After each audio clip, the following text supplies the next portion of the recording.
What I was afraid of was the death of 1,000 cuts, right? And even since I said it, we've seen that, you know. So we end up with him facing a confidence vote, and he loses. And that's not a good way for anybody to go out. My preference is an honourable resignation. You have sat there too long for all the good you have done. In the name of God, go. Veteran Conservative MP David Davis helped prop up John Major, lost to David Cameron, and then helped finish off Theresa May. Now he's leading calls for Boris Johnson to go. I went to his office in Parliament to ask what happens to the party and the country if this Prime Minister clings on. The issue was sort of threefold, really. I was getting more and more worried that if we went through the normal process, it would take years almost. And so in the first instance, I had written to him, texted him before Christmas, early December, saying you're going to have a terrible time, you need to do the following things, use the fire break. Didn't respond. Not surprised. I then put that in the public domain in the newspapers. Yeah. I then, on the morning of the event I was on my exercise bike.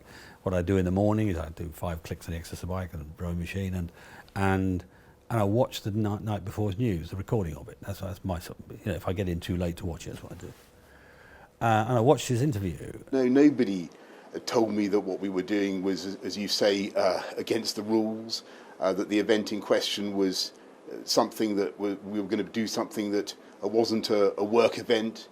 And that seemed to me to fail on a number of levels. It failed, it was his laws he passed. I mean, I also thought it's a bit of a failure of moral leadership, that you don't blame your subordinates, it was your fault. And I just thought at this point, this is not going to come right. Sue Gray or not, it's not going to come right. And what advice would I give him if I was sitting in his office privately? I'd say resign, you know. So that was the thought process, really. What happens if Boris Johnson doesn't do as you say and just go? What happens to him? What happens to the party? What happens to the country? I like Boris. I've known him for over 30 years. He was a Europe reporter when I was Europe minister. You know, I wouldn't say we're not bosom pals. We're different social groups, put it that way.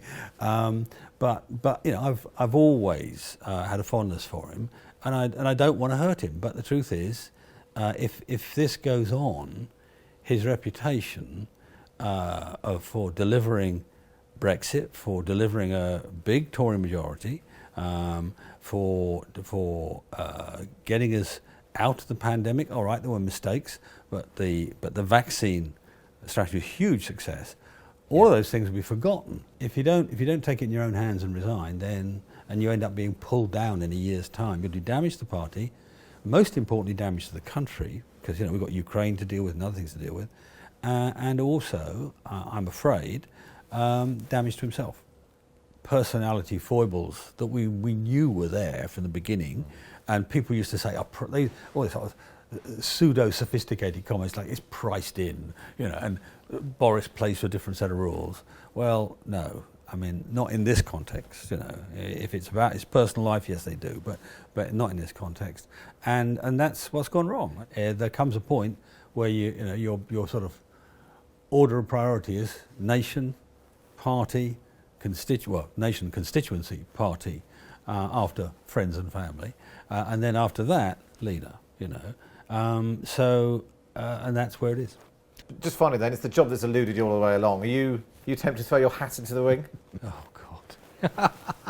God! The best piece of advice that I ever given, right, was by Michael Heseltine, who also didn't win, another favourite who didn't win, and he said, "He who wields the dagger never wears the crown." So I'd have to be off my head to do what I did last week, and have that ambition. There you go.